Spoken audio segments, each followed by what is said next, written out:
The kitchen clock reads 11:42 p.m. when I finally collapse into my chair. 12 hours on my feet at the clinic, and my body protests with each movement. The house sits too quiet for having another person living here, but Brooke's been out more than she's been home lately. I kick off my sensible flats and stretch my toes against the cool tile. My phone pings, the sound sharp in the stillness. Aunt Valerie's name lights up the screen. Check this out. Thought you should see it. Call me. V. A video attachment loads beneath her message. My stomach tightens. Aunt Valerie doesn't send videos, especially not this late. My thumb hovers over the play button. Something warns me to wait, to put the phone down, and tackle whatever this is tomorrow with a fresh mind. But that same something propels my finger forward. Brooke's laugh hits me first, that musical sound I've known all my life. The camera focuses on her lounging on Dad's leather sofa, margarita in hand, her hair swept into a careless updo that probably took half an hour to perfect. Dad's living room hasn't changed in 15 years, same Southwestern art Mom picked out. Same worn carpet Brooke and I once spilled cherry Kool-Aid on during a forbidden indoor water gun fight. I swear it's the perfect setup, Brooke says, her voice slightly slurred. Ice clinks against her glass. Camille's too soft to ever kick me out. I make almost $80K a year. Why pay rent when I get to live for free? The glass freezes halfway to my lips. My reflection stares back from the darkened kitchen window, eyes wide, mouth slightly open. Mason's voice from off camera. And she never asks for anything? God, no. Brooke rolls her eyes. She thinks I'm still getting back on my feet. Meanwhile, I'm getting a promotion next month. Dad chuckles from his recliner. You always did know how to work the system, Brookie. My father, laughing. I play the video again. Then, a third time. Each viewing carves the words deeper. I make almost $80K a year. Why pay rent when I get to live for free? The rainy April night 2.5 years ago crashes back into memory. Brooke's voice breaking over the phone. I have nowhere to go, Cam, please. Lightning had illuminated the spare bedroom as I changed the sheets, fluffed the pillows, cleared out space in the closet. My sister needed me.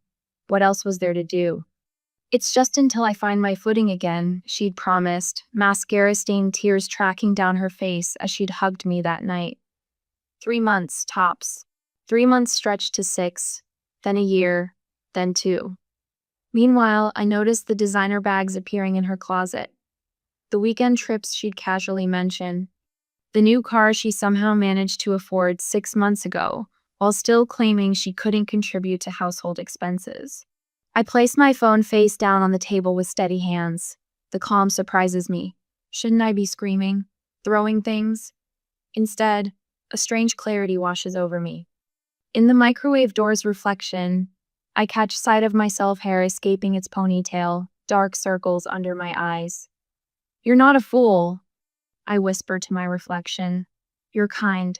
There's a difference. But kindness has its limits. My first instinct urges immediate confrontation. Storm into her room when she gets home. Play the video. Demand answers. But Mom's voice echoes in my memory. Dignity before anger, always. Mom would have handled this with grace.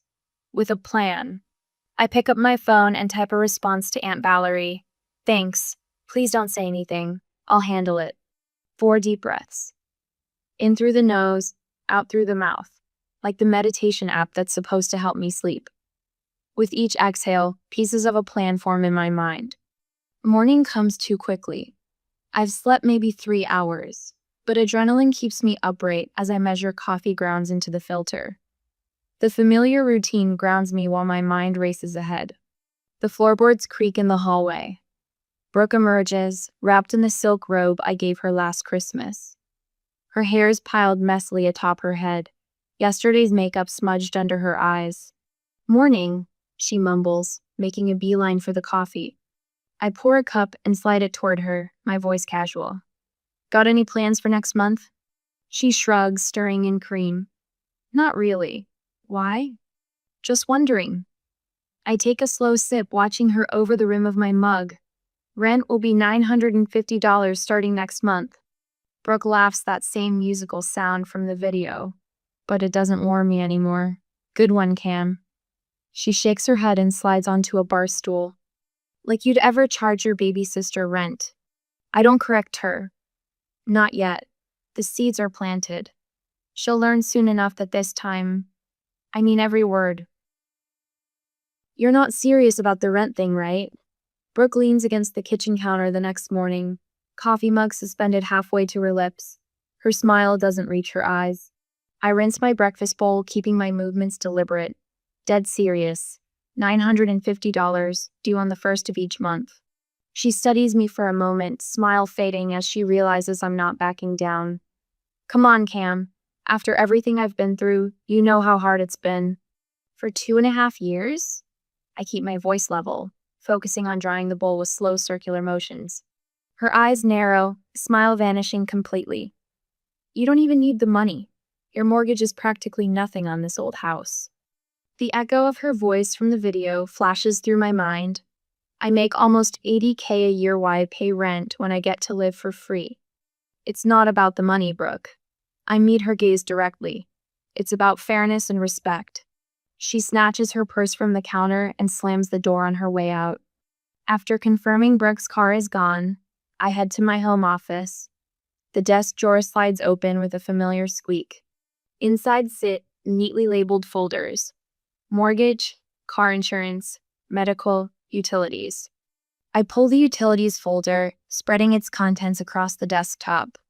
Each statement tells a story, a steady climb beginning 29 months ago. The electric bill that once hovered around $100 now regularly exceeds $250. Water usage that tripled overnight.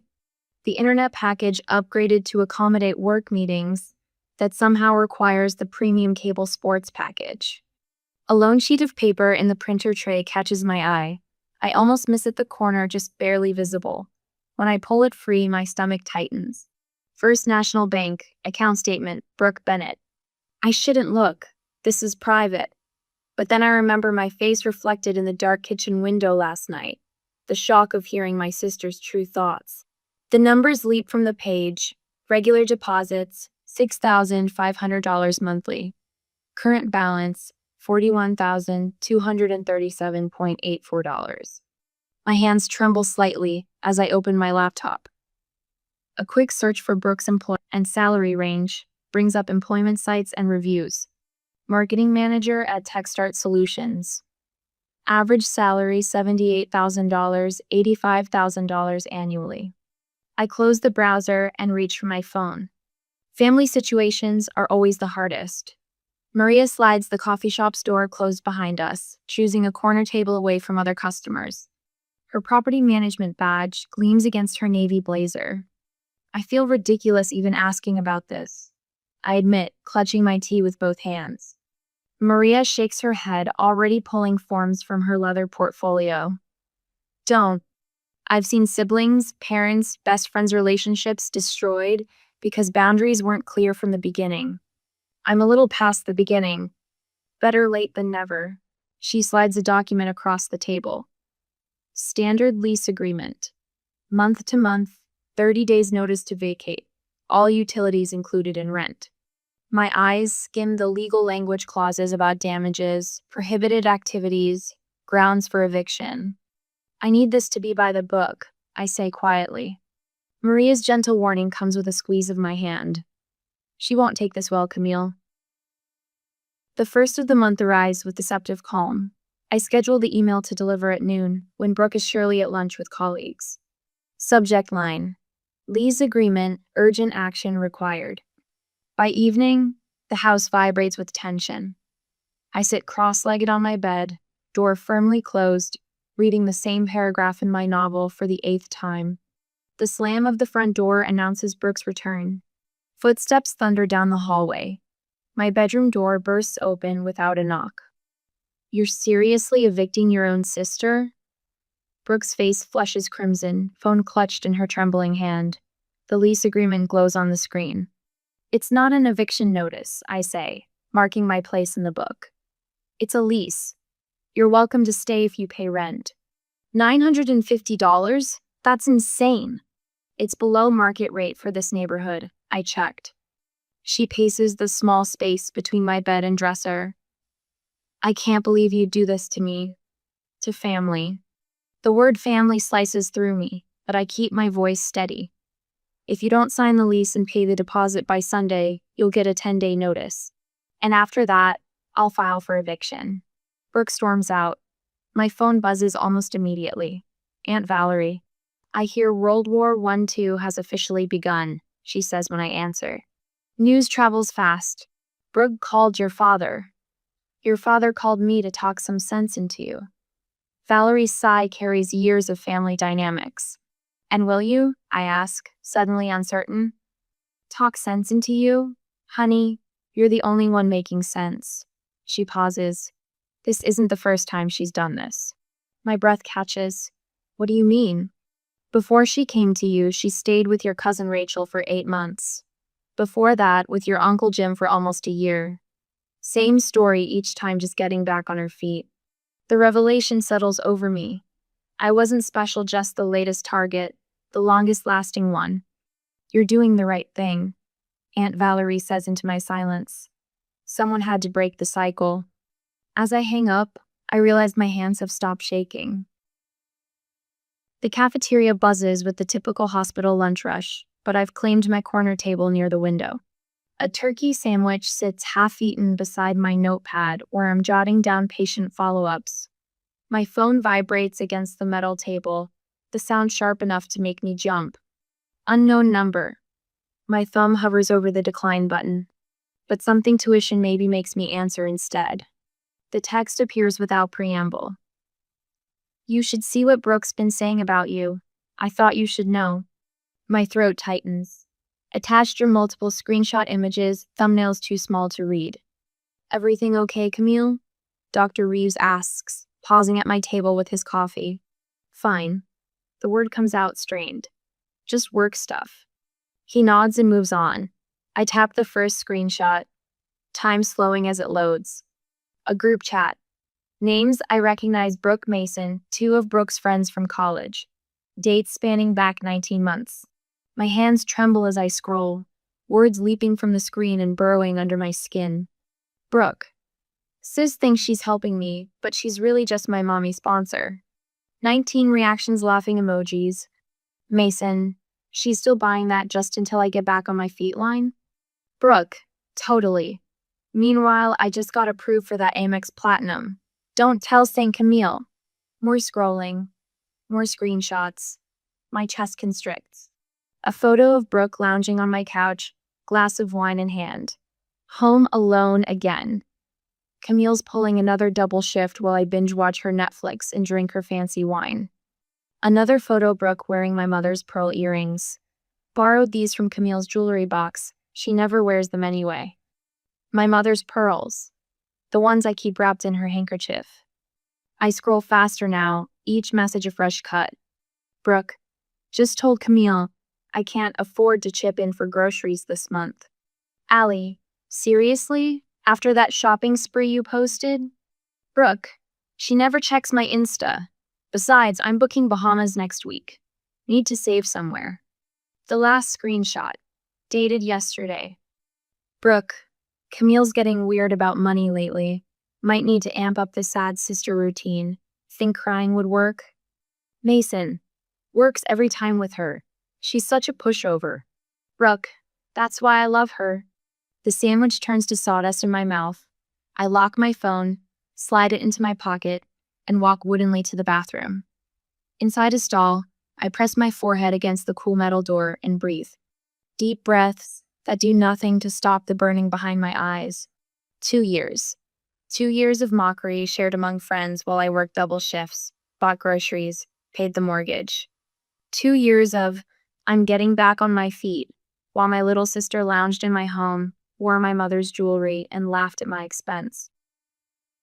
By 4:30, I've made my decision. The office printer hums, spitting out each screenshot in vivid color. I slide them into a manila folder and clock out 10 minutes early. At home, I arrange them in chronological order across the kitchen table. The evidence of betrayal forms a Timelinea museum exhibit of my foolishness. I place a clean mug beside them, Fill the coffee maker with Brooke's favorite hazelnut blend. Set it to brew, but don't turn it on. The front door, usually locked, I leave unlatched. Then I drive across the street to the small park with the duck pond. From my car, I have a clear view of our driveway. The afternoon light turns golden, then dusky, as I wait. At 6:17, Brooke's car pulls in. Shopping bags dangle from her arm as she pushes through the front door. Through the living room window, I watch her silhouette freeze at the kitchen entrance. I give her 3 minutes before I cross the street. The front door opens silently under my hand. Brooke stands motionless at the kitchen table, one shopping bag puddled at her feet, the other still clutched in white-knuckled fingers. I made coffee, I say quietly, moving to the machine and pressing the brew button. Thought we might need to talk. Camille. Her voice cracks. Where did you get these? Does it matter? The coffee maker gurgles between us. These are private conversations. Someone is clearly trying to cause trouble. Are they lies? I ask, the calmness in my voice surprising even me. Brooke's mouth opens and closes. She drops the second shopping bag, designer logos tumbling against each other. You don't understand. It's just jokes. It doesn't mean anything. We were just blowing off steam. For 2 years? You're overreacting. This is completely. You're wearing mom's pearls in that picture. My finger taps the photo. The ones you know I save for special occasions. The ones you told me last Christmas you'd never touch because they meant too much to me. Her hand flies to her neck, where the pearls were in the photo. You could have just thanked me instead, I say. Something shifts in Brooke's eyes. The mask falls away. Her chin lifts, defensive posture becoming offensive. Thanked you? For what exactly? For playing the martyr every single day? You've always wanted to be Saint Camille, haven't you? Always so responsible, so perfect. Well, congratulations. You got exactly what you wanted. Everyone thinking how wonderful you are for taking in your poor, helpless sister. I never saw you that way. Of course you did. Her voice rises. Poor Brooke can't keep a job, can't manage her money. Meanwhile, I'm making more than you. I just didn't see why I should waste it on rent when you were so desperate to help. Each word confirms what the screenshots revealed, not just exploitation, but resentment. My steadiness infuriates her more than any reaction could. You resented me for helping you? The question comes out soft, genuinely puzzled. I resented you for acting like you're better than me, for thinking I needed your charity. I never thought. Save it. She snatches her phone from her purse. I'm calling Dad. I don't stop her. She puts it on speaker, pacing the kitchen floor. Daddy? Camille's lost it. She's throwing me out. Dad's voice crackles through the speaker. What happened? She found out about the jokes. Someone sent her screenshots. A heavy sigh from my father. I told you to be more careful about what you text, Brookie. Not, I told you not to mock your sister. Not, I told you to be grateful. Be more careful. Just smooth it over until you find another place, he continues. You know how sensitive Camille can be. Brooke's eyes meet mine over the phone, a flash of triumph in them. You had 2 years to treat me with respect, I say, loud enough for Dad to hear. You chose jokes instead. I reach over and end the call. And in the sudden silence of our kitchen, surrounded by evidence of my sister's betrayal and my father's complicity, I realize that family isn't what I thought it was. Not anymore. Brooke's bedroom door remains locked all morning. No shuffling footsteps, no running water, not even the familiar ping of her phone notifications breaking the silence. I press my ear against the wood once, then feel ridiculous. This isn't high school. I brew my coffee and settle at the kitchen table with my laptop, the spreadsheet of household expenses open beside me. The numbers don't. Utilities doubled since Brooke moved in. Groceries tripled, not to mention the replacement costs for things that mysteriously broke or disappeared. By afternoon, Brooke emerges as if nothing happened. Her hair freshly washed, makeup perfect, wearing the cream sweater she borrowed from my closet last month.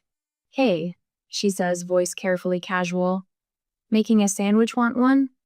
I shake my head, watching as she pulls ingredients from the refrigerator I stocked last weekend. We should talk about the lease, I say. She slices tomatoes with precise movements. I've been thinking about that. Maybe I could help with groceries sometimes. She glances up with a practiced smile. That seems fair, right? The lease states $950 per month due on the 1st. The knife pauses mid-slice. Come on, Cam. After everything that's happened, you can't seriously expect me to. I'm not discussing this again. Her eyes fill with tears too quickly, too perfectly placed to spill without smudging her mascara. She's used this expression since we were kids, the one that made Dad rush to fix whatever troubled his baby girl. I thought you cared about me, she whispers. The words that once would have sent me scrambling to reassure her now bounce off something solid inside me. I do care. That's why I'm no longer enabling you. She abandons the half-made sandwich and retreats to her room. The door closes with careful restraint, the kind that takes more effort than slamming it. My phone buzzes an hour later. Dad's number. 3 hours after that, headlights sweep across my living room wall. The crunch of tires on my gravel driveway, a car door slamming with more force than necessary. I'm already standing when the doorbell rings. Dad fills the doorway, still in his work clothes, lines etched deep around his mouth. He doesn't move to hug me. Where's your sister? He asks, stepping past me into the entryway. Hello to you too, Dad. He remains standing, refusing my gesture toward the couch. His eyes scan the living room, the same inspection he gave my college apartments, looking for flaws. This has gone far enough, Camille. What has? You know what? His jaw tightens. Brooke called me in tears. A lease agreement? An eviction threat? Your sister's family. This isn't how we treat family. Something clicks inside me, the final tumbler in a lock falling into place. Is mocking me behind my back how family treats each other?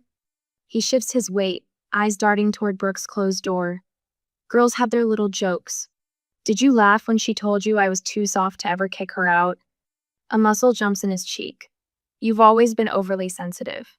The certainty washes over McCool, clarifying. Dad will not my side. Not against Brooke. Not even with video evidence. I think you should go, I say. Not until you fix this. There's nothing to fix. He stares at me like I've grown a second head. She's your sister. Yes, I nod.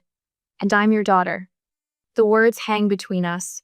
He blinks first, turns, and leaves without another word. The next morning, I call a locksmith while Brooke is at yoga. Maria sits at my kitchen table, real estate contracts and camera equipment spread before her. This system connects to your phone, she explains, untangling cords. Motion activated, cloud storage. Are the cameras really necessary? My stomach knots at what this has become. Maria meets my eyes. You're not dealing with the sister you grew up with anymore. You're dealing with someone who sees you as an obstacle. The locksmith finishes in less than an hour. I hand over my credit card, ignoring the twist of guilt. Change your banking passwords too, Maria advises, and check your credit report. I spend the afternoon photographing valuables Mom's jewelry, my laptop, the silver serving pieces Aunt Valerie gave me when I bought the house. I catalog everything in a spreadsheet, storing it alongside the video evidence. My phone buzzes with Aunt Valerie's text. Landed. Be there in 30. She arrives as the technician finishes installing the last camera, rolling her suitcase into the guest room that will be hers for the next week. Her silver hair catches the afternoon light as she unpacks with brisk efficiency. The social media storm started an hour ago, she says, passing me her phone. Brooke's Instagram post shows her red-rimmed eyes, a carefully composed selfie with my house in the background. When your own sister throws you out with nowhere to go, family betrayal, homeless. The comments flood with sympathy. The message notifications on my own phone blink urgent like cousins, distant relatives, mutual friends demanding explanations. She's edited screenshots of your texts, Aunt Valerie continues, scrolling through her feed, quite creative with what she's deleted. My chest tightens. Should I respond? Tell my side? Aunt Valerie hands me a glass of water. What would your mother say? The memory of Mom's voice flows through me. The truth doesn't need defending, Camille. It just needs time. She'd tell me to stay quiet. Aunt Valerie nods. Dignity before anger. I compose a single text to send to those few who matter. I appreciate your concern. The truth doesn't need defending. Then I silence my phone and help Aunt Valerie make dinner. We eat on the back porch, watching cardinals flit between the oak branches as the sunset paints everything gold. The storm will pass, she says, refilling our glasses. They always do. How do you know? She smiles, the lines around her eyes deepening. Because real strength doesn't need an audience, sweetheart. The chirp of a cardinal punctuates her words like agreement. For the first time in days, my shoulders drop away from my ears. The key turns in the new deadbolt with a satisfying click. Aunt Valerie settles at my kitchen table, a mug of Earl Grey warming her hands. Her silver hair catches the morning light as she nods toward the window. She'll be here soon, she says. My stomach tightens, but my voice stays steady. I know. The kitchen stands spotless, everything in its place. Nothing left to chance. A folder containing Brooke's lease agreement, bank statements, and property documentation waits on the counter. Evidence. Protection. Tires crunch on the gravel driveway. Car door slams. Footsteps approach hurried, angry. The doorknob rattles, followed by the sound of a key scraping uselessly against new tumblers. 3 sharp knocks, then pounding. Camille, open this door right now. I meet Aunt Valerie's eyes.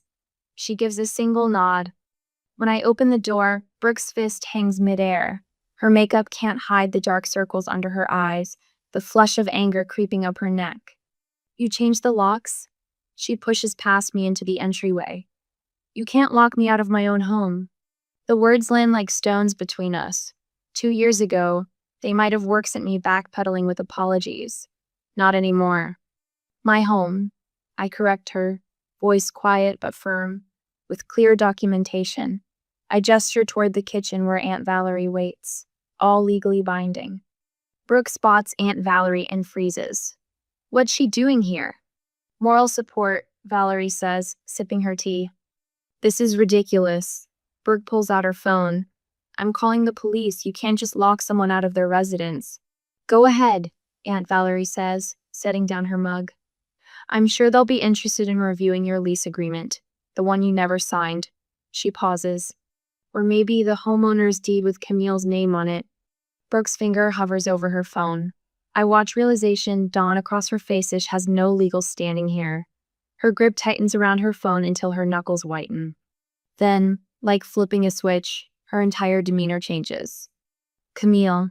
Her voice softens, eyes suddenly brimming with tears. After everything we've been through as sisters. She takes a step forward. Remember when Mom was sick? How we promised to always be there for each other? I stay rooted in place. The memory flashes toward teenage girls huddled in a hospital corridor, making promises neither fully understood. Remember our water gun fights in the living room? She smiles through her tears. And how Dad made us clean the carpet for hours? That's exactly why this hurts so much. I say, the steadiness in my voice surprising me. Because we were sisters. Because I thought that meant something to you. Her smile falters. The tears recede like a tide going out. Fine. She crosses her arms. I'll pay half the rent. Is that what you want? Will that make you happy? This isn't about money anymore. Her shoulders sag, defeat finally settling in. So what now? You pack your things. Today. The spare bedroom, Brooke's room, transforms into a whirlwind of activity. Clothes fly from hangers. Dresser drawers empty onto the bed. Aunt Valerie leans against the door frame, arms crossed, watching every move. I stand in the hallway, surveying the chaos. The difference between our lives lays bare in this moment, Brooke's mountain of possessions spilling from every corner, while my own bedroom contains just what I need and nothing more. Is this yours? Valerie asks, holding up a blue cashmere sweater. My sweater, the one that disappeared from my closet last winter. Yes, I say. Valerie sets it aside without comment, adding it to a small pile of reclaimed items: me mother's silver picture frame, 2 hardcover books, a ceramic mug from my trip to Santa Fe. Brooke doesn't protest. She doesn't look up at all. The silence thickens as boxes fill and are carried out. Each thump of cardboard against cardboard feels like a period at the end of a sentence I never wanted to write. From my bedroom window, I watch Brooke's friend Mason load the last box into his truck. Brooke stands in the driveway, sunglasses hiding her eyes despite the cloudy day. She doesn't look back at the house, doesn't wave, doesn't acknowledge me watching. A single tear slips down my cheek. I let it fall. My phone buzzes 10 minutes after they drive away. I'm out. Good luck, Camille. No apology. No acknowledgement of what she'd done. Not even a goodbye in person after sharing my home for 2.5 years. Tomorrow, I'll change my phone number. Tonight, I block her on every social media account. The letter to Dad explaining my decision to step back from both of them sits sealed in an envelope on my desk, ready to mail. That evening, I walk through each room of my house. The quiet wraps around me strange at first, then gradually comforting. In the kitchen, bare countertops gleam. The living room looks bigger somehow. The spare bedroom sits empty, stripped of all traces of my sister. Looks better already, Aunt Valerie says, joining me in the hallway. So why does it still feel weird? The question comes out smaller than I intended. Valerie's hand finds my shoulder, her grip firm and steady. Because she's your sister, she says. But that doesn't mean she was good for you. I nod, letting the truth of those words settle into the spaces Brooke left behind. Sage green walls brighten my living room now. The October sunlight streams through windows no longer blocked by Brooke's collection of throw pillows. 6 months, and the house finally feels like mine again. Past the bruschetta, Maria reaches across my new oak dining table, the old one sold after too many memories sank into its grain. I slide the platter toward her, watching my friends pass dishes and swap stories. No undercurrents here, no hidden meanings. Just the gentle rhythm of people who want nothing from me except my company. This room looks twice as big, Aunt Valerie says, glancing around. Amazing what happens when you don't have someone else's life spilling everywhere. The spare bedroom stands transformed too. Gone are the makeshift closet racks and piles of Brooke's overflow. My reading nook breeds a single armchair, a lamp, and shelves of books I'd kept in boxes for years. Camille? A tap on my shoulder. Got a minute? Jenny from Work 24 and wide-eyed follows me to the kitchen. She twists her napkin while I refill the water pitcher. My brother lost his job, she whispers. He wants to move in just until he finds something. But it's been 3 weeks and he hasn't sent out a single application. I set the pitcher down. 6 months ago, I'd have offered reassurances about families sticking together. Now I see the worry lines forming between her eyebrows. The kindest thing I did, I tell her, was recognize when kindness became enabling. But he's family, she says, the eternal excuse, which means he deserves your honesty more than your spare room. Later, when everyone's gone, I flip through my journal. Early entries bleed with hurt ink pressed too hard against paper. Later pages breathe easier. A line from last month jumps out. Family, those who celebrate your joy, not just share your name. My phone dings. I check the notification without the stomach clench that once accompanied every alert. Just a reminder about Thursday dinner with the group. The weekly tradition started as accident and solidified into healing.